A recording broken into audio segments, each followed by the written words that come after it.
Well, welcome once again to Kinda Creepy. I am Jason Emmett. And I'm Twisted Kid Matt. So we want to, the first thing we want to point out is there's no ghost in the background. That is just movement of my hand. We noticed it a couple weeks ago. We were like, what is that moving back there? And it's weird because I can move my hand really low and it just reflects. And I was trying to figure out what was moving behind me. It's bizarre. The other thing we're going to go ahead and hit on is Bob Gimlin, as of the recording of this, still alive, still with us. You know, dude's kicking it, man. Good for him, by the way. He's like 90-something years old. So him and William Shatner, that man doesn't age at all. He hasn't aged in like 20 years, William Shatner. Yeah. And he's like... He just gets more and more curmudgeonly. Ah, well, I think, you know, if you reach 90, you're either going to have to be like the happiest person ever, or just... You get three choices, I feel like. You can either be really happy all the time, you can either be real hateful all the time, or you can pretend like you don't know anything anymore, and you're just like, huh? What? Just make everybody repeat everything they ever say to you. Then just go laugh in the background. Like, I heard everything just fine. So we've been threatening it, and we're going to start it this week. We're going to start doing some episodes where we kind of focus on a specific topic, and you and I kind of went back and forth on what like one of our first topics needed to be, and I think that's kind of how we fell upon what we fell upon here, because it seemed like a big enough, important enough one to kind of get into. And what's really weird about it is, like, I think we've all had our opinions in the past, but as I go into it, I start changing opinions again, which is very weird. We're going to talk about the Amityville house, the Amityville Haunting this week. So I kind of want to start off with like a real brief, we're not going to go too in depth, but a real brief history of the house and things that went on. There's lots of conspiracies out there, not even about the haunting, but about the murders. So, and most of them I think have been proven not to be true. Like they've had mafia ties and all this stuff. But so in 1974, a 23-year-old man walks into a bar in Long Island and tells them he needs help. He says his parents have been shot. He goes back to the house. There's a group of people that go back to the house with him, and they do in fact find the parents have been slaughtered. They've been gunned down inside the house. Police are called. They arrive, and they find 6 people have actually been killed inside the house. So that man was Ronald DeFeo Jr., and the victims that they found were in fact his family members, his parents and his 4 siblings. He had a sister named Dawn, who was 18, sister Allison, who was 13, brother Mark, 12, and brother John was 9. So this is where things already start getting weird. All of them were found face down in their beds. They all had gunshot wounds to their head. At first, I guess Ronald DeFeo tried to put the blame on a mob hitman, like I said, but a day later, he actually confessed to having killed his family.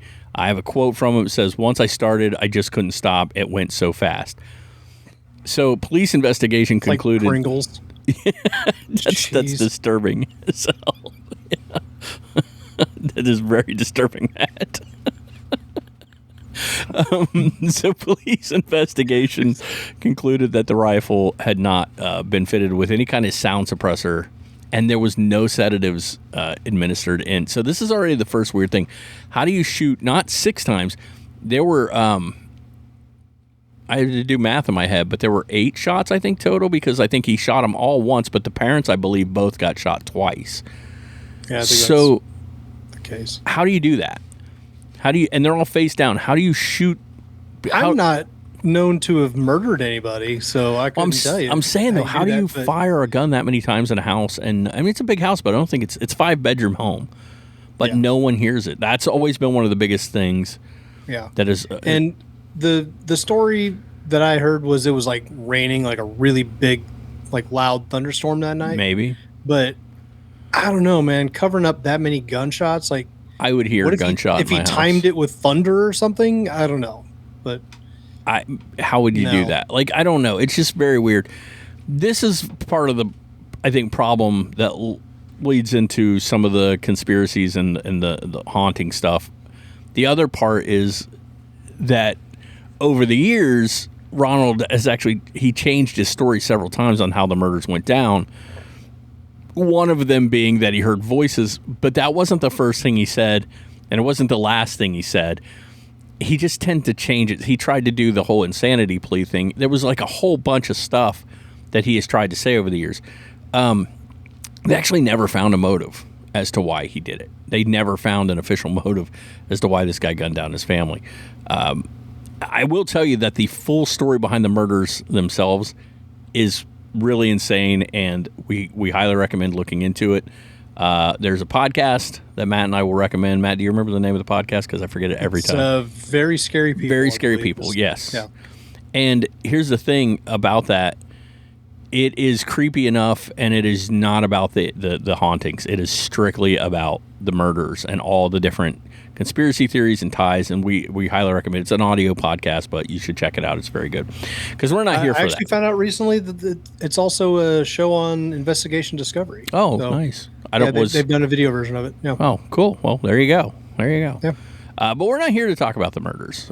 They will come up, but that's not what we're here for. We're here to talk about what happened a year after the murders. A year after the murders in 1975, George and Kathy Lutz, along with their 3 children, they move into the house. I'm sorry. I said 3 children. They were actually both married prior. They had both owned houses prior, and they wanted to combine their families under one roof, all Brady Bunch style. So Kathy, if you ever wanted to know what the 70s looked like, it's this photo right here. It's weird because I feel like my parents had similar photos, but Kathy actually had 3 kids. She had 2 boys and a girl. They were 9-year-old, 7-year-old, and 5 years old. So it's George, Kathy, and 3 kids. I feel like one of the movies, maybe the newer movie, I think they add a kid. We'll get into all that too. I could be mistaken about that, but they've changed so much. Anyway, they would move into the house which the DeFeo family had occupied. It was 112 Ocean Avenue. It is not 112 Ocean Avenue today, but it was then. They would live there for 28 days before abruptly leaving. I don't know if you really get any more famous of a haunting story than this one. This is probably, would you agree? Probably one of the most famous haunted house stories of all time. Probably the most well known, and we were actually talking about off air that just the image of this house. Yeah. Like it's not too often that the specific house is that well known, and it's, in my opinion, because of those 2 windows up top. So much so that the house they use for the movie is not this house, but the thing they make sure they get in the movie are those windows. Yeah. So because those windows were so famous, like Matt said, that they actually made sure that the house they used in the movie had those. So that's he's right. It's a very iconic looking. Well, we actually have this little filler video that we were discussing earlier, and Matt's like, when he first watched it, he's like, that's not even the house, and I'm like, but it is the house, and you just forgot that they've changed not only the address, but they changed. I was looking for the windows, and this drone footage or Google Maps composite, it doesn't have those windows. And, correct. I mean, you can see right there, that's one angle of the house, but those windows, I believe, are on the front of the house. Correct. So as it goes around, I didn't see those windows, and I was just like, I don't think that's the same house, but no, it is. They've remodeled portions of it to. Yeah, I mean, and we'll kind of get into that, but it's to make it. I mean, not as recognizable. Consider now this is like 50 some years old. I mean, the 1975. It's like 50 years old, going on 52 years old, or 51 years old at this point. This house has been purchased several times and remodeled. Originally kind of redone because people were coming out and taking their photos, which is why they changed the address. But that's not going to stop. People are going to find the new address. They're going to figure it out. They still go out there. I was telling Matt, I think I know there is. There's a video out right now I actually was watching where it might have been within the last year or two, but they actually take you inside what the house currently looks like inside. It's beautiful inside. I mean, it's a beautiful home. So we'll get into it a little more here in a second, but one of the reasons why this is so famous is because a book was written by a man named Jay Anson, which became huge, and then the movie, which was one of the highest grossing independent films of all time. It made like a buttload of money. So it just really made this house and this story infamous, like everyone knows about it. I just noticed the little blurb on the cover from the Kansas City Star. So this book will scare the hell out of you. It is a very scary book. Yeah. Rest in peace, Kansas City Star, by the way. It is a terrifying tale. We're going to get into all of that. I want to first talk about the claims that the Lutz family made. All right, so they were married, like I said, married in 1975. Both were married before. They had both owned houses. Like I said, they wanted to combine their families into one, which they did. They had been told about the murders, but it made the house cheaper, and they wound up paying $80,000 for it. Now, this is 1975, so in today's money, that's like $480,000. We're talking about a 5-bedroom house in upstate Amityville, New York. And at the time, a house like that would have been going for around $120K. So that we're talking like $40,000 under what they believe market value for a home like that, because 6 people were murdered in it, not even a year prior. And you probably have a hard time selling that, right? Not if you're George and Kathy Lutz. Oh no, they didn't. We'll get to that, but yeah. So shortly after they left the house, like I said, they would leave this house. They didn't take anything at all. They sold the house. They sold all of its contents inside, and they took a loss. So when they leave, 28 days later, they would take a big loss on this house. They did not make money off the sale of this house. This is important. Because we've heard all sorts of things over the years, which we will get into in a second, regarding theories as to certain things. Why was this a hoax? Wasn't it a hoax? If it was, why was it a hoax? So shortly after they leave the house, a book editor introduced George and Kathy Lutz to Jay Anson, who was a professional writer.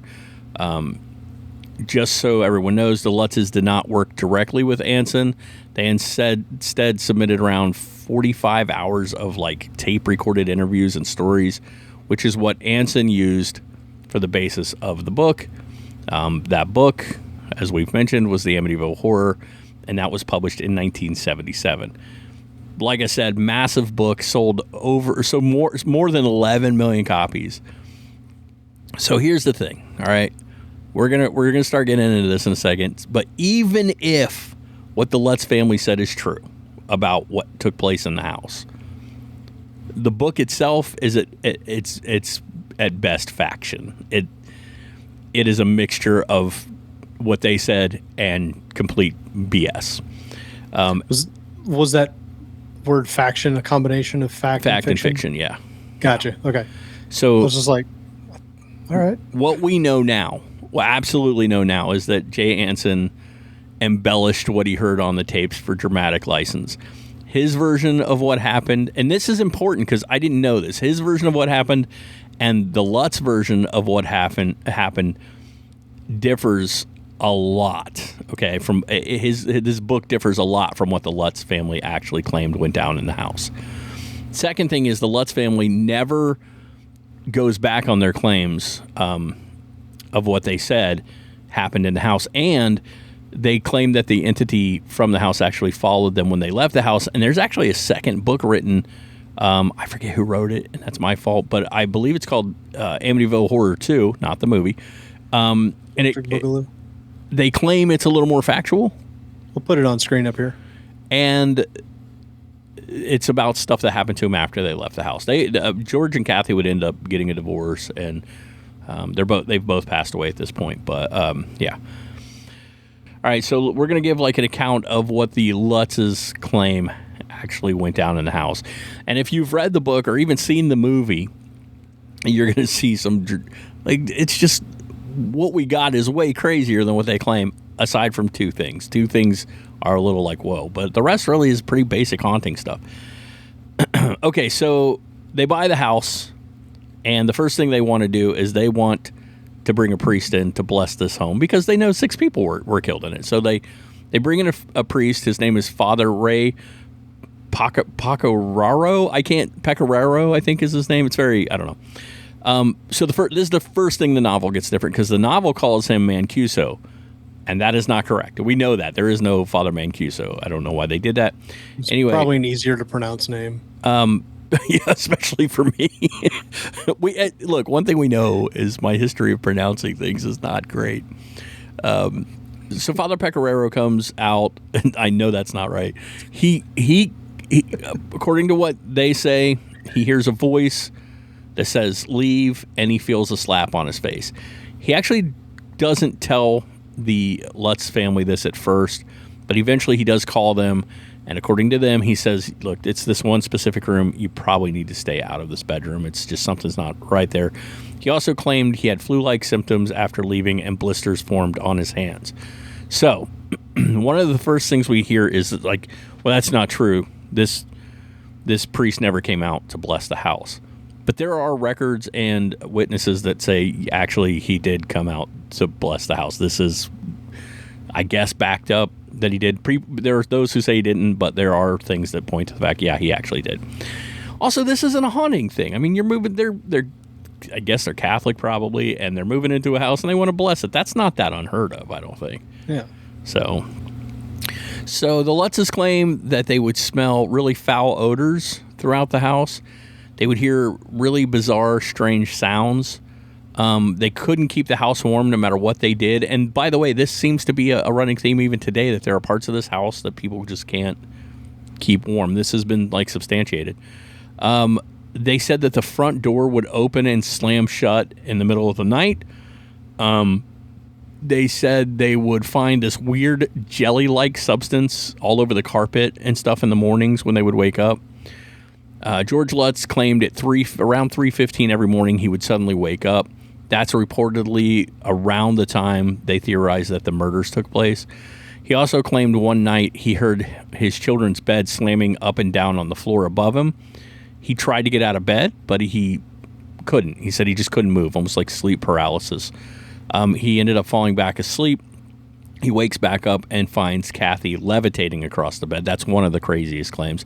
And the craziest claim was that Kathy would physically change in appearance to look like a decrepit old woman sometimes. These were the basic... He just didn't love her anymore. It's just like she's a decrepit... Well, they've only been married for less than a year. He fell out of love real quick. Done with her old ass. She looks like an old crone. It's like, or it's sleep paralysis, and you're seeing the sleep paralysis hag that people. Yeah, the old hag. But we'll that's just a little theory I have on that one. So. Well, we'll have to do a whole sleep paralysis and old hag syndrome episode. So that'd be kind of cool. Sure. So these were the basic claims they made. No pig creatures. That was the pig creature was made up for the book. No walls shaking and cracking. Is that Jody? Jody the pig? Yeah, Jody was the little girl that ended up having a pig face, which is, in all fairness, one of the scariest parts of the book, but it's not. They never made that claim. This was never a claim made by the Lutzes. No shaking, cracking walls, nothing like that. And the supposed red room that existed, it does exist. We have a clip about the red room, and we'll play that, but I don't know that they claimed it to the degree that the book claims it. Like, I'm sure they brought it up. I'd love to hear the actual tapes. And I wonder if they're out there somewhere. Probably are. Jay Anson, all of this has been pretty much proven that he just made a bunch of stuff up. So let's play this little clip of the supposed red room. This is old. My name is Patty Camarado. I was friends with Allison DeFeo, a girl who was murdered with the rest of her family here in 1974. This I'm going to show you is the mysterious red room that's so noted for in the book. This door, which they say was never here, was here, is here, always will be here, I suppose. This is the red room. Nothing more than a storage area where Allison and her Harry brothers Potter's and I used room. to keep toys. Just red, There's never any feeling of spirit presence or ghosts or any sort of thing like that. It's just a play area. Used to keep toys. Nothing more than that. The girl references we a lot, like she lived in the house. Like, you don't live there. We would store our stuff in here. Why are you storing your stuff in there? Yeah. And you have your own house? Here's the thing. I am sure, obviously, it was brought up on the tapes. As to what degree, I don't know. But what happens in the book. She's even pointing out, she's like, yeah, it's not at all what he said in the book. Like she's right there disputing claims made in the book. It's like, this is all it is. It's just a little room. It's nothing demonic, which I mean, they haven't really even touched on, if it was a haunting or a demonic possession of a home. Well, the book straight up and the Warrens, which we'll get into, they straight up claim demonic. This is not, they claim all sorts of stuff that apparently, from what I gather, so okay, we'll kind of when this came out, everybody sort of was on board, and then it became a thing where everybody said it was a hoax and started saying, and I was actually amongst they've admitted it was all fake. Actually, that's not true. The Lutz family never admitted or said it was fake. They've never said it was fake. What the Lutz family claimed was that the book was largely fabricated, that most of what was in the book was fake. And then we get another guy who said the whole thing was fake, and that was William Weber, and we'll talk about him in a second. Matt, I kind of am curious, though, before we do that, like where like on the timeline of the Amityville haunting, where did you stand? Like, for me, it's like, oh man, this is creepy. I wonder if this is real. Oh, obviously it's totally fake. They've admitted it. Wait a minute. They didn't admit it. Like, so I'm kind of like, where do you stand on it? Yeah, I'm kind of along those same lines of, like I was saying, I own the book. I haven't read all of it. I've read, a little bit of it. But it's an insane story. I mean, the DeFeo murders, true, it actually happened. Those are bizarre enough on their own. Then you get this, other family that moves into the same house, and they allegedly start experiencing things like we've said. And the claims, according to the book, kind of outlandish, but also, there's kind of some precedent for, some odd occurrences around homes like that. And we'll put it this way, like with a house that has that much trauma in it of, these, what was it, 6 murders? 6, yeah. In one night, like an entire family with the exception of one person just gone overnight. That the energy from that, it's got to leave an imprint on the house in some way, even if it's not, like a malevolent thing. The fact that many people lost their lives in one night, all at one time, in a violent way. It's the feeling of being in that house alone, like, is probably, especially if that happened, it's probably got to be kind of intense.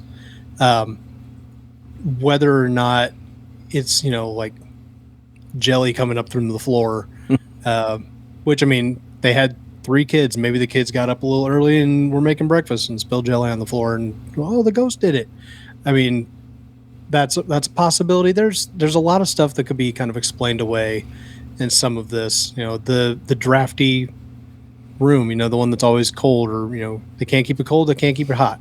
It's an old house, man. It's that could be part of it. It may not necessarily be part of a haunting, but for somebody to claim all of these things in a book that becomes one of the biggest books of all time, and then it kind of comes out later on like, oh, none of this really happened. But a lot of it is based in things that they claimed were happening in the house. Yeah. So I mean, I was kind of the thought that, all of this, like, in some way, there's a basis of truth in it. So that's kind of what I wonder. So you come, like, let's say you move into a house and it's haunted, and you're experiencing doors slamming shut and beds rattling and weird noises through the house, right? And that's what you're experiencing. Yeah. And then it's too much. You leave. Maybe you do have sleep paralysis. Maybe you did see someone levitate. I don't know. I will tell you that Elaine Warren claims she levitated in this house too, but that's a whole different thing. And you leave. You just pack up and leave because it's destroying your family. Even after only 28 days, I can tell you right now, a couple of days of sleep deprivation can do some real damage. I know this for a fact. So, yes. 28 days of this, even if it seems simple, and you leave and you tell someone. So, let me tell you this next little part and then it'll kind of lead into what I'm about to say. So, from what I come to understand, Butch DeFeo's lawyer, William Weber, was thinking of writing a book about the murders. He was actually piecing together a book about the murders. So he ends up getting in contact with the Lutzes, and he says it, only him, and there's nothing to back this up. He claims he himself, George and Kathy, concocted a story one night. They're drinking some wine, they're talking about it, and they concoct this whole story as sort of a get-rich-quick scheme. And then at some point, the Lutz family actually jump ship. They decide no. They go meet Jay Anson, and they hire him to write the book, and Weber gets left out completely. So the Lutz family actually sued. So a lot of people are like, oh, they even got sued for it. Actually, that's not the truth either. They sued Weber. They sued Weber first for invasion of... He starts spreading these rumors about them, saying that they canned him and it was his idea and this and that. So they sued Weber for invasion of privacy and misappropriation of their names for trade purposes. Weber countersues the Lutzes for stealing the book idea. The Lutz don't get anything, and Weber settles out of court for $2,500. So it's kind of a thing. Like, what if you are this dude and you're trying to write this book, and then this family up and leaves, and they start talking about, man, the house was haunted, and you're like, wait a minute. You know, what if we can combine these two things? What if we can now suggest that maybe there's a demonic presence in the house, and that's what caused Ronald DeFeo to like off his family, and we can amplify everything, right? Like, what if it was just a simple haunting and it got blown out of proportion by people who did see dollar signs? And it's kind of where I wonder sometimes, like, is that what this was? Was there something that happened in the house, but it got just amplified and like, I caught a fish this big, you know? Yeah. Like, is this a fishtail? I don't know. It's weird. I will say that the Lutz family infamously both took polygraph tests. What your feelings are about polygraph tests, I don't know. But they did both pass. Now, we do know that they're unreliable, you know. But for an average... in court as well. Correct. But for an average person, it is hard to get through a polygraph test lying and not get, caught. And they both made it through one. That doesn't prove anything. But again, you and I have talked about it. There's a documentary. It's called, what is it called? Amityville something that deals with their one of their sons. Oh, it's My Amityville Horror. It is a very tragic tale. So he went through a lot. And he still claims, he claims that stuff really did happen in the house, but he also claims that George Lutz, which would have been his stepfather, was not the best man. Yeah. And the combination of what he experienced in the house and what he experienced with George, I mean, he became a drug addict and all these other problems.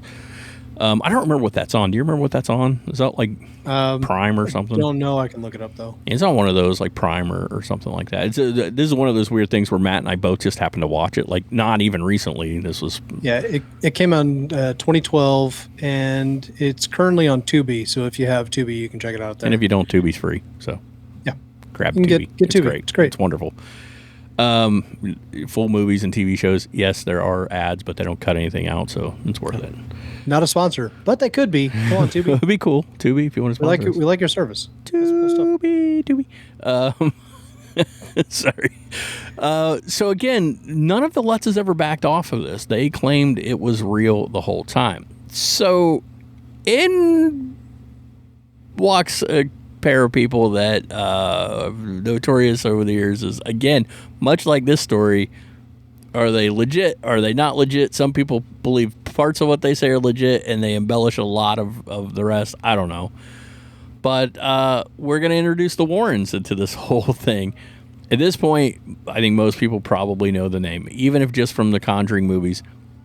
Matt and I were talking about this before the show. One thing we need to get very straight. I like the Conjuring movies for the most part. They're not real. They're based on real stories. Do not take those stories because they are not the real version of any of the stories. The Annabelle, the Conjuring movies, and we're going to go into some of those. I think we really want to talk about the Perrons at some point, the Smurls at some point.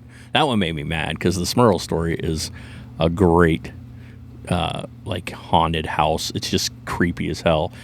And what the most recent Conjuring movie did is you're not even telling the story like this. You're not even bothering with it. You're just using it as your background. You and I have never really discussed the Warrens and what we think about the Warrens. My sister and I were talking about it recently, though. It's kind of like Ed Warren, not supposedly a wonderful human being either, and Lorraine, I think maybe was a little bit more legit than Ed. I think again that they embellished things a lot to sell. I think they wrote books and they did lectures and stuff like that. So I think that's actually how they made their money. Yeah, just about every one of the Conjuring movies features their lectures. That's true. Actually, the most recent one does too. So you're not wrong. So we, like I said, we'll do a whole show on the Warrens at some point, but they end up getting involved in this. According to them, they hear about this case. They don't know anything about it. They don't know about the murders. This is according to the Warrens. They know nothing about it because they're not from this area. And again, guys, this isn't 2025. This is 1975, 74 when the murders take place. So while it might have made the news in some places, if you're not from that time period or even around there, the 80s or whatever, not everything was known to everyone. And they get involved before the book was written, before the movie came out. So they claim they didn't know anything about the murders. And they claim they don't like to do background investigations before they first come into a place because they didn't want to be biased, when they come in. Yeah. So, supposedly in this room, there's dead flies on the windowsill all the time. I wonder what that is. You're right. And then they show up, look at that. There's dead flies. Dead flies. Exactly what they said would happen. Correct. I get that. Go in there and try to be as fresh as possible and not know anything. So you also need to understand, again, 1975 at this point, when the Warrens are coming in here, there's no internet. They can't do the same kind of research. They can research. They can go to the library and get microfiche and find old newspaper articles, but it's not as easy as it is now. You can't just Google stuff and hope that what you're reading is the truth. Guys, always read multiple sources. Just make sure you verify that it's a credible source and it doesn't say The Onion at the bottom. I love The Onion, though. They're funny. So good. So they claim that they are told about this case, and they go out there and they meet the Lutzes in a pizza parlor, and they sit and talk, and I think they only met George, and he refused to go to the house, too. He said, you guys can go, but I'm not stepping foot back in the house. So according to the Warrens, they go to the house. They say they feel a really dark, eerie presence in the house, very strong. They don't like the vibe, and they leave right away. Keep that in mind, because I'll tell you something else here in a minute. But they returned with a reporter, a cameraman. They go in the house with a few of them this time, and while they're in the house, they claim to have, Lorraine claimed, she's a, help me here, clairvoyant. Medium. Yeah, she's a medium. And she claims to feel presences in the home. Demonic, of course. But it's while they're... Everything's demonic with them. Yeah. Everything with the Warrens is demonic. Everything they investigate is demonic. Well, I mean, Ed himself was a self-proclaimed demonologist. Yeah.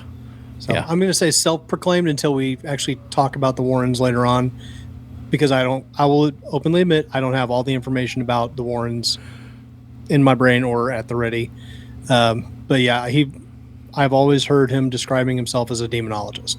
So understandable that he would they would claim that a lot of things that they encountered were demonic. He claims almost everything is demonic. Those are forces, which he's not the only. I've heard other people say when you encounter spirits like this, that it's demonic, that it's not. We've talked about it, the fact that I don't know how I feel about demonic but evil presences versus what is an echo, Yeah.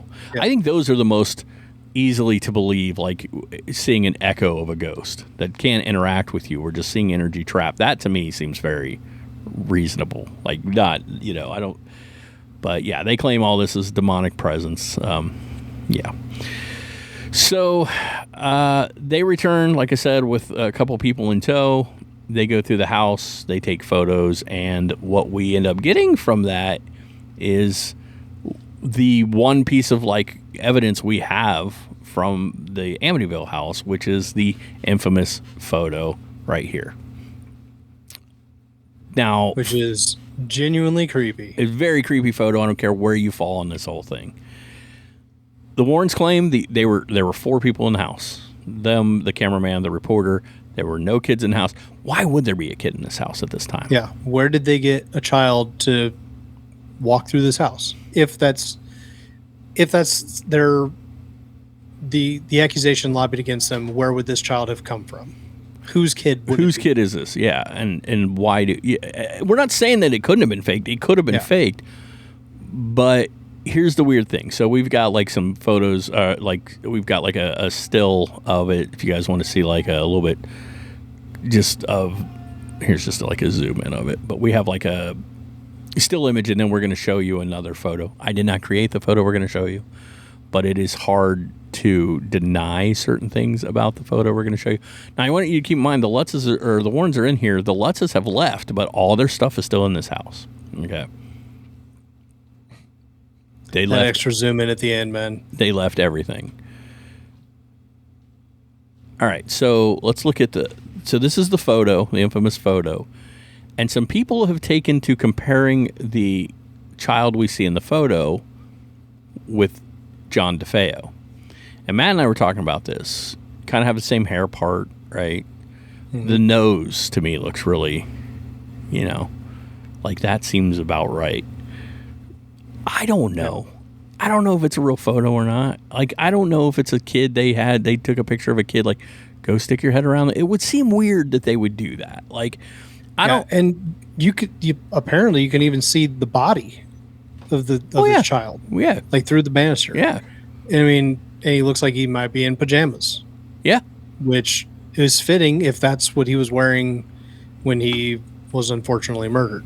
So I think that the Warrens. My next question. Sorry. No, go question ahead. Is the room that he's peeking his head out of. What room is it? Do we know what room? Yeah, I don't know. Is that his bedroom? Because that would make some sense. But also, he's a spirit would theoretically have free reign of the entire house. But if that was his bedroom and he's like kind of tied to that area, then And again, I mean, this is sadly an innocent child that was killed. Correct. By their older brother for an unknown reason. And I'm not going to make the joke, but like he said, once he started, he couldn't stop. So he took everybody out, including a 9-year-old. I would say he was 9. Okay. Yeah. I wasn't sure the age of this one. But yeah, I mean that, this photo, it's not only creepy, it's kind of tragic. Like it's not the most pleasant thought, but also, this kid's just chilling in the house and looking around the corner trying to find out who these people are in his house. So that's just my thought on it. So, but it's genuinely creepy and kind of heartbreaking at the same time. Yeah. Oh, 100%. If it's real. So I'm going to say this, man, no matter where you stand on this, I've spent the last, I'd say about 2 weeks researching and pulling stuff up and watching video and stuff. Whether you think this is real or a hoax or any of that, it will leave you unsettled if you do a deep dive. Mm-hmm. There's just, you can't, this thing, we watch lots of creepy videos and all that, and I think actually some of them are a lot of fun. This story just researching it was unsettling. Yeah. Like it really did leave me feeling like the facts of it, like the fact that it all started theoretically, like what we know that it started with a multiple homicide of like kids. Like 2 adults and 4 children? Yeah. By their older brother. Yeah. And their son. Like it's crazy. Like the whole thing. And on top of that, like how he came forward and said that he did it. Like when it happened. Like people thought he was joking. Yeah. Like, you shot your parents? Oh, okay, sure. And he's like, no, really. And then they go and find out. Like, oh my God. There's horrific. There's all these photos of this family sitting together and smile, and it's just like it really will leave you feeling like, ugh, like it's yeah. I'm telling you, man, it is a rough one. And so the Warrens they're kind of, like I said, they're kind of notorious at this point for embellishing stuff, but I don't know if they've ever been probably accused, but I don't know if they've ever been like just straight up faking stuff. I don't know.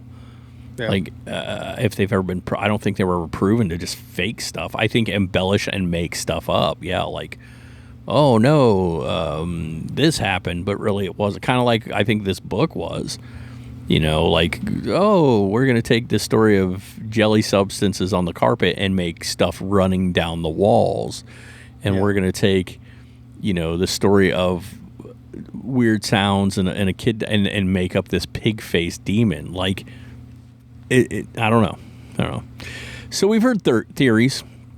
Let's just I'll run over it. Matt, let's talk about what are some of the theories you've heard as to why the Lutz family made this up? Because they are out there. There's a few.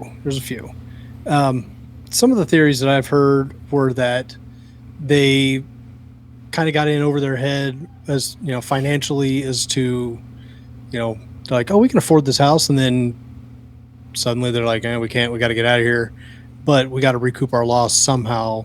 Let's make up this story. And that's one theory I've heard. But as you and I have kind of discussed off air, sorry, everybody watching these, we talk about this stuff before we come on here sometimes. Just kind of like, feel out each other's thoughts on some of this stuff. But as Jay pointed out to me, in 28 days, they probably hadn't made a single mortgage payment yet, because you usually don't. And like they haven't made one mortgage payment. How did they fall behind and into financial distress? How is that the theory? Yeah, that they couldn't afford the house payment. I mean, like if you're in a house and it's come time for your, first of all, how are you going to get approved for an $80,000 home if you're in financial stress, right? And second, if you hit your first payment and you can't make it, you're not running right away. You're going to try to fix things. You're not going to, well, we haven't been here a month. Let's get out of here. And leave everything we own in the middle of the night. And it would also imply that their big scheme was, okay, hold on. This is their scheme. Let's buy a house, the equivalent of $480,000 home. Go in, because we know there was deaths here. We're going to claim it was haunted. Run off and hope that we can make a lot of money by doing this. Again, while simultaneously now becoming homeless. Yeah, not having any clothes. Guys, like you literally left with the clothes on your back, all of your furniture, all of your stuff. You didn't pack anything. You ran from the house and then went, hey, whoever buys it, you're buying everything. 1975. This again, not 2025. There's no TikTok videos. They had to hope. There's no weird supplemental digital income that they can make from going, you don't know. Guys, I'm going live. Oh, it's like, come on. Wait, okay, ready, Kathy? We're gonna do this, and they're gonna write a book that's gonna sell 11 million copies, and then they're gonna make a movie that there's no way they could have known any of that. Yeah, that's crazy. It would be the biggest gamble ever. I've read that they were in financial stress before they went in the house. I know George, I think, ran his own business, but then I've read that's just completely not true. That there was no financial trouble. They both owned homes. George and Kathy both owned their own home that they had to sell those 2 homes to move into this one home. To me, the financial, it just doesn't make sense. As to that was their reasoning, that we're going to sneak into this house, or we're going to get into this house, we're going to sneak out in the middle of the night, we're going to claim it was haunted and hope that we can write a book and sell millions of copies. That just seems really far-fetched. I'm not saying that they didn't fake it. I'm saying that is a reason. Seems like, man, these guys were geniuses if that's the case, because who would assume that?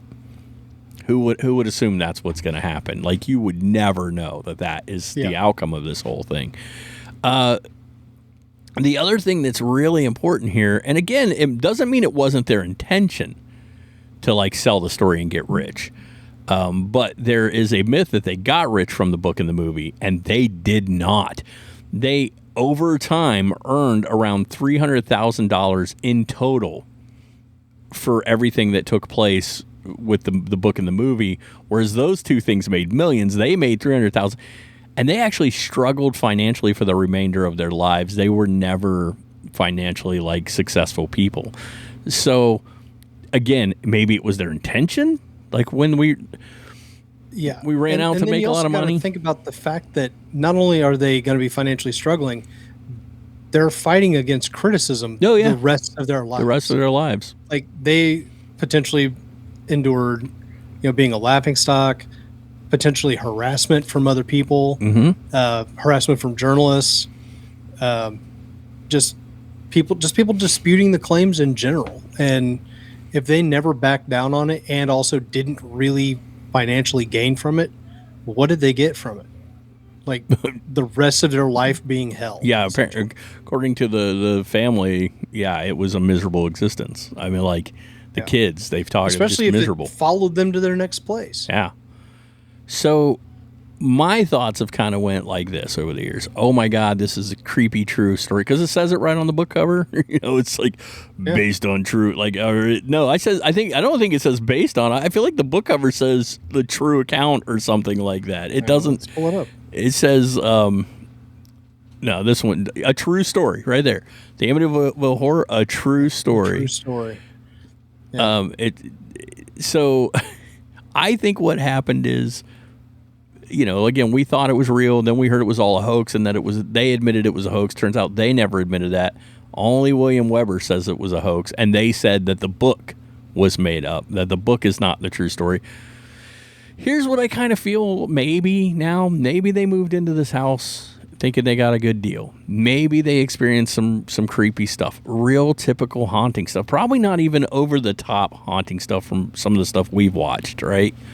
Some really creepy shit, some noises, doors slamming, weird substances on the carpet, maybe some sleep paralysis, just really messed up. They can't deal with it. They leave, right? They leave. And then they get approached, and they're like, now you're hurting because you just bought a house that you can't sell, and they end up selling it and losing money off of it when they haven't even lived in it a month. Hey, what if we write a book and you can make some money off this whole thing? And they say, sure. The book gets blown out of proportion, made up. What are you going to do now? You're going to back it. You're going to say this is real because now money's flowing in. And you can't come out and say, oh, this book is completely made up. So for years, they back the book, and then they're like, actually, the book is a lie. The book isn't true. That's not what actually happened. So it kind of puts you in two places. Like, if something really happened to them, right, and they tell the true story of what happened to them, it's not that exciting. It's scary. And today, we would have a TV show going in, like, documenting the house, but it's not the scariest stuff. So that's not going to sell books, right? At best, like I said, you're going to be a segment in a book, but you're not going to sell a book based off of some shaking beds and some doors slamming. That's not enough. So now you've backed it. You got to keep backing it. I don't know. It's just one of those things to me. Maybe there was some truth into what they originally said. I don't think any of the story we've been told is the truth. That's why I said I would love to hear the tapes. I don't know if they exist out there or what. There's 45 hours of tapes, apparently. Jeez. Of interviews and him telling stories. I don't. And this was George Lutz? Yeah. Seems like a lot. 45 hours seems like a freaking lot, man. Like, that's just a lot. How you got to talk? I mean, Matt and I can talk a lot, but 45 hours. Right. Now there's people who do that as a live stream, which is like, we're going to stay on here. We're going to talk for 45 hours straight. I worry more about the people who would watch it. Right. Yeah. But hey, if you're interested in that, let us know. We'll no, I can't. I promise. I promise at hour 12, you'll see me like, yeah. And there will be snoring. There'll be weird, like, but I don't want to go to school today. And like, what happened? What happened? Oh, they fell asleep. So yeah, I'm looking up to see if I can find anything just like if they exist. Quickly. Can you are they archived somewhere? Can you listen to? You know what? It might be on like archive.org. Don't know. Like that. I'm sure somebody. We'll I doubt it. And if we find it, I bet they're not. I bet somebody owns these damn tapes because there's such a property here, right? I mean, they made the movie. This is cool. I did find an interview they did in 1979 on Good Morning America. Oh, I've seen interviews. They do discuss that. Yeah. They do discuss the tapes. Oh, I don't know. Oh, so. Here's the and I think they lied over the years. I think that once the book and everything came out, they embellished stuff too after that. I really do. I think for a while, I think that's what happened, but I don't know. So here's something interesting, Matt. So we know Amityville Horror is a fun movie to watch. You should check it out. 1977. And again, a lot of people say, well, it's this big craze because The Exorcist and all that was out, and it was like a huge deal, right? Massively successful stuff.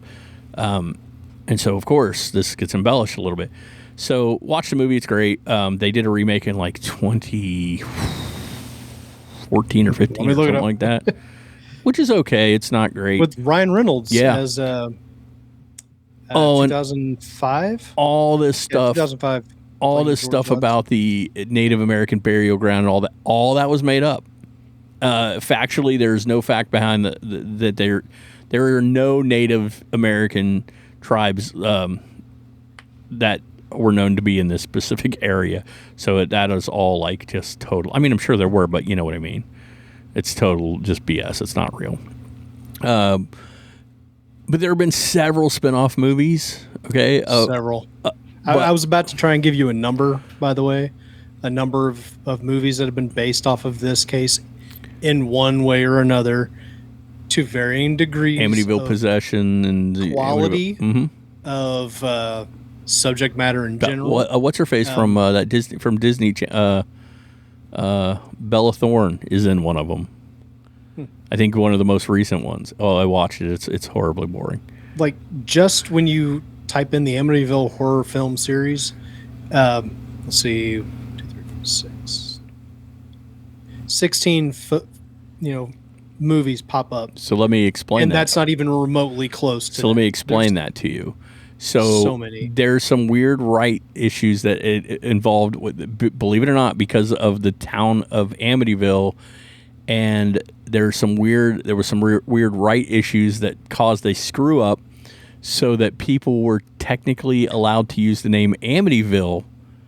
Amityville in space, that's one. They were allowed to use Amityville in the hood. It's great. Well, the name Amityville couldn't be copywritten. Yeah. Because so people were allowed to tack Amityville onto their movie when it really Amityville Shark House. It has nothing to do with this. Well, that makes sense too because Amity is Amityville in Jaws. Bigfoot. There you go. Perfect for our show. So Amity is Jaws, by the way, which always threw me off as a kid. I'm like, wait, Jaws is Amity. Amity and Amityville. So that part of New York, just stay away. You're either going to get bitten by a shark or possessed by a house. Well, we can talk about that at some point. But the book Jaws was based off of real shark attacks that happened in New York, I believe, if I'm not mistaken. So Amityville could not be copywritten, so people could just tack it onto anything they wanted. It does not mean it has anything to do with the actual franchise. You and I could make a movie tomorrow and call it Amityville, blah, blah, blah, because they can't. Oh, it was based off of a series of shark attacks in New Jersey. in 1916. Right, it was around that area, so. Yeah, but still. New England area. So just be aware that most of the movies and stuff, they say Amityville, but they have nothing to do with any of the actual, So I don't know, man. It's just sort of where I go. I did want to kind of give a sort of somewhat recent story. I mean, it's 2010, so I guess it's 15 years old at this point now. But we talked about the fact that several different people have bought the house over the years. None of them have ever claimed anything, by the way. Some of them have never said anything, and then, like, it's not that they're claiming there was or wasn't. They just haven't talked about it. And some people have claimed, no, we've lived in the house. We never had any problems whatsoever, except for people showing up outside our house, taking pictures. So in 2010, the house went up for sale. And a realtor, this was on news reports and stuff, a realtor named James Smith went to the residence for what was called a broker open house, where I guess brokers can come and look at the residence or whatever. He said he had an eerie experience inside the house. He claims he was in the basement with another agent, and he started feeling a very unsettled feeling. Something just wasn't right, a dark kind of presence, much like the Warrens said they felt. And he said it actually caused the hair on his arms to stand up, and goosebumps formed on his arms. And he looks over at the other agent who's with him, and he said, asked them if they felt it, and they said they felt it too. And they got an overwhelming urge to just leave. So they actually just take off. They don't stay in the house. They leave the house. So much like the Warrens back in 1975 claimed they go in the house and feel this unsettling presence and instantly want to leave, and they left. This guy felt the same thing.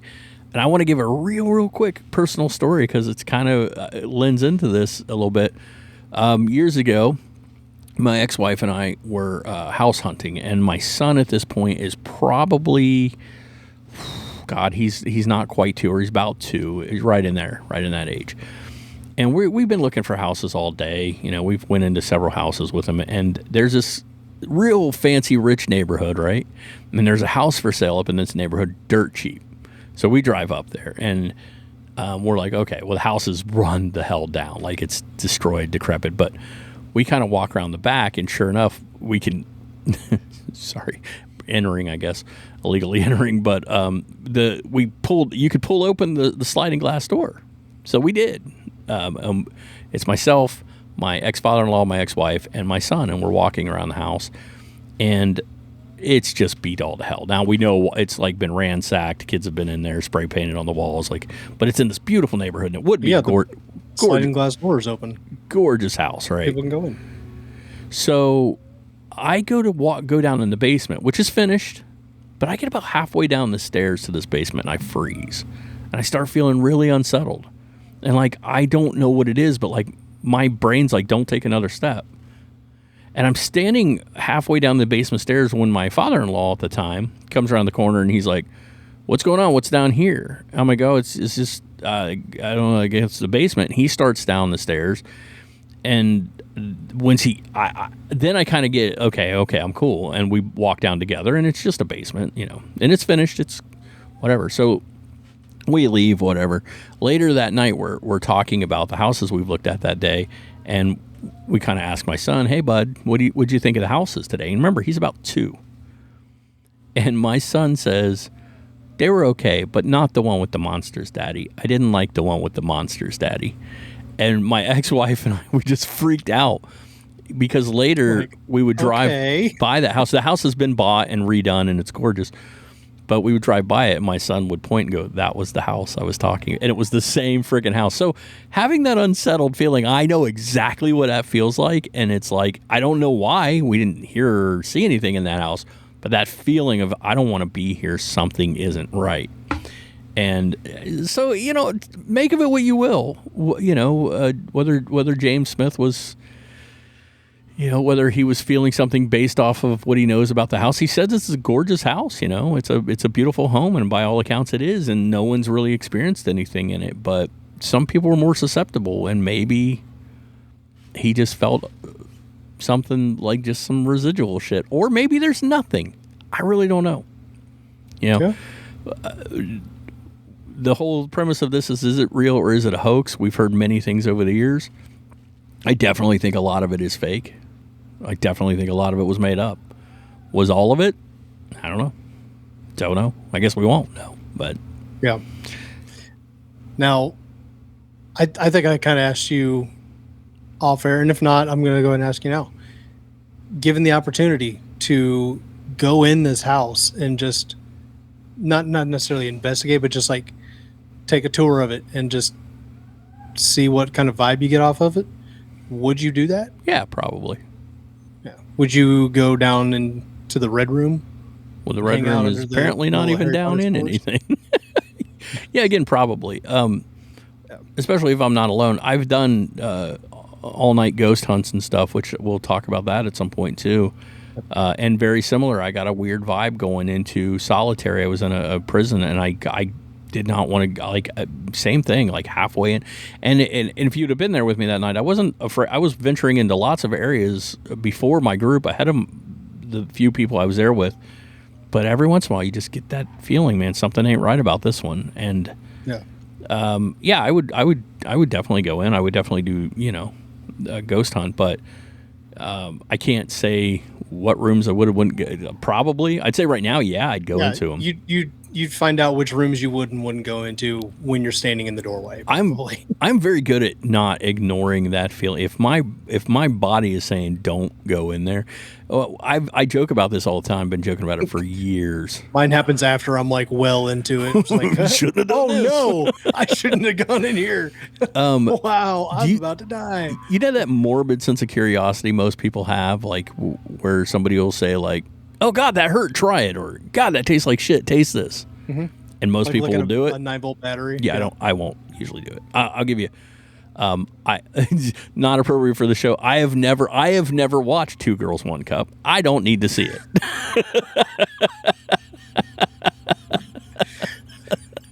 I was told what was there, and I was like, I'm good. We'll put the clip of it right now. No, I'm not going to do that.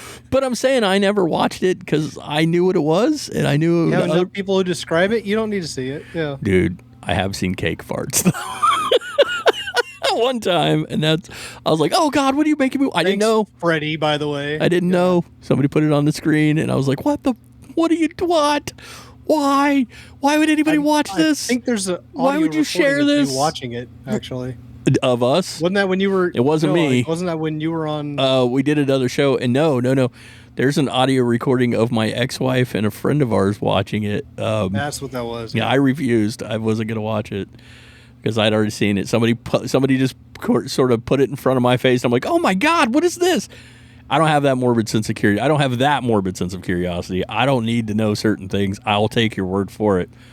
But I am into the ghost hunting stuff, and I would definitely go check it out. But if my brain and my body are saying nope, I'm gonna listen. Yeah.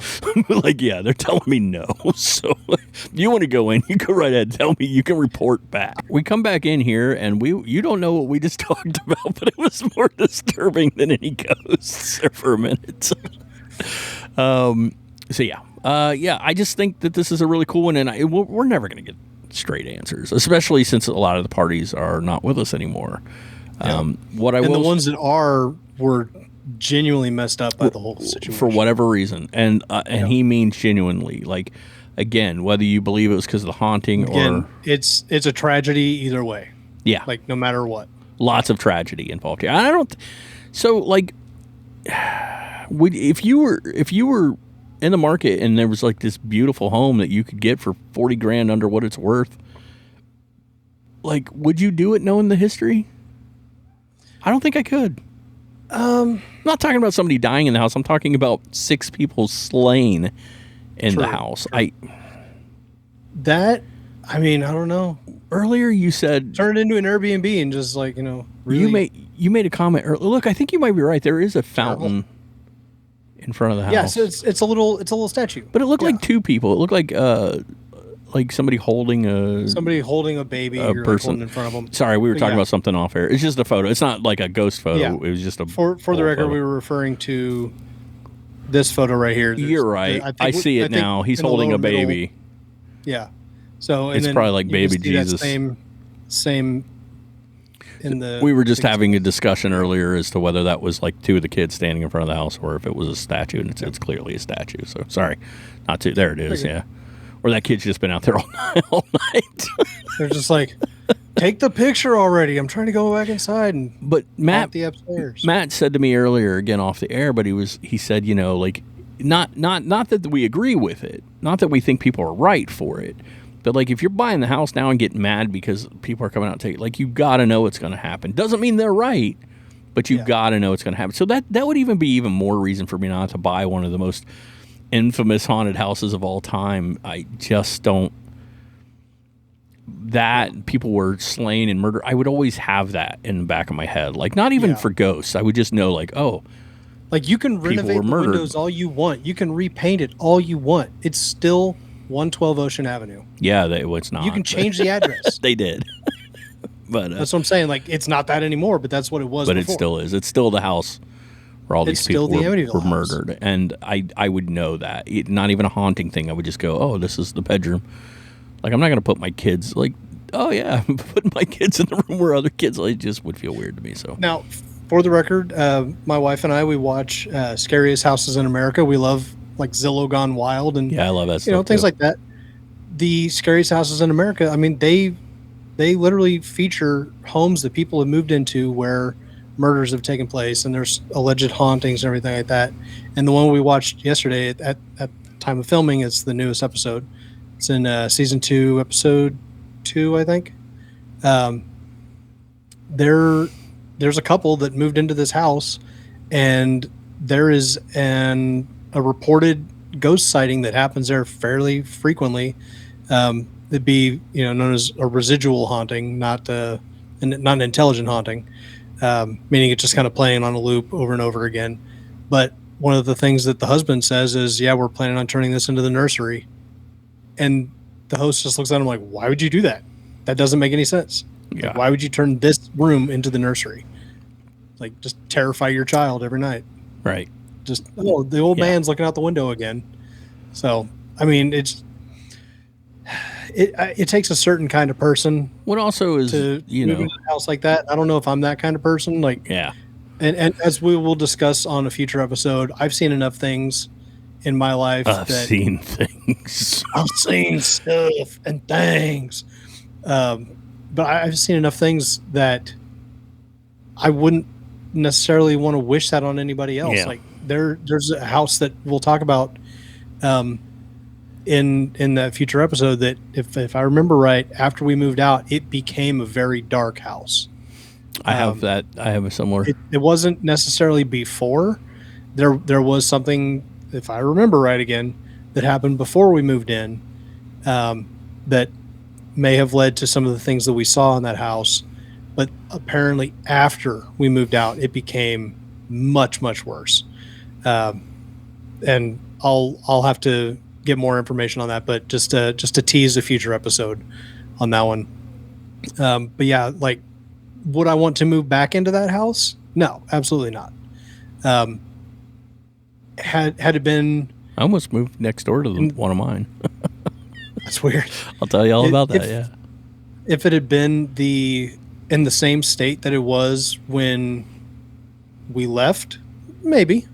It wasn't like overly negative when we lived there, but I would say after potential events that may or may not have happened, that I guess I'm gonna have to do a little bit more digging, that happened afterwards, I would not, like, I think it's probably gone to be too dark of a house to live in at this point. So there's that. But again, I think it takes a special kind of person to we're not knowingly move into a house. We're not talking about a house where somebody passed away. I'm not talking about that. Yeah. Like a friend of mine passed away in his house. He was in the hospital and he said he wanted to go home. He knew he was, and he passed away peacefully. Like, we're not talking about that. We're not talking about someone that happens a lot. And we're talking about, people who have been slaughtered. It's just not. So it's not even about the like ghost. It's just knowing this is what happened would probably always be difficult for me. So yeah. So I don't know, guys. Let us know what you think. Like, where are your thoughts? Like, there are a whole group of people, I found this out, that are adamant that this is a true story, and they get kind of weird about it, but they are still out there. And then there's a whole group of people that absolutely are livid and say this is just a complete hoax. And again, I think a lot of this was made up, and I think there might have been a grain of truth to some of it, but I really don't know. Let us know your thoughts. You can leave them in the comments. If you think it was real or if you think it was fake, let us know. if there's anything we missed or please facts only, because there's a lot of fiction out there, just made up stuff and with nothing backing it. But yeah, let us know. If you can cite your sources and like let us know where you got that information. Yeah, I'm not citing mine. It takes better. too much time. But I did read actual. Oh, I got on a couple. Like a lot of these were news articles and things like that. I got on a couple sites where I'm like, oh, that's interesting, and then I get down and they're like, they start going off into, and I'm like, no, you just went cuckoo. What is all of this that you are claiming now? But there's a lot of that out there. I tried to give what I found to be facts, and what I found, and so, it's a creepy story regardless. So, and that photo is endlessly, it's going to always be a haunting photo, whether it be real or not. I think it's easy to say fake. Like, you can just say fake. Well, that's fake. It's fake photo. Why is it fake? Like, sure. Tell us why. Yeah, like just because you think it is. Same thing with Bigfoot. You can't just watch a Bigfoot video and go fake. We don't even do it. We'll say it just doesn't feel real to me, man, because of this, and that. We try to give our reasons, but in the end, we don't know. When we find out, we always tell you guys. So, Amityville, our deep dive, guys. I really enjoyed doing this. It was, like I said, creepy for me for a couple of weeks, but I hope you guys enjoyed it too. You can show us that you enjoyed it by sharing or hitting the thumbs up, the like button. Actually really helps. If a few of you hit share or like, it actually boosts it and other people see it. So that's really cool. We really appreciate that. We don't really understand because we can put up a video and it'll do really well, and then we'll put up a video and no.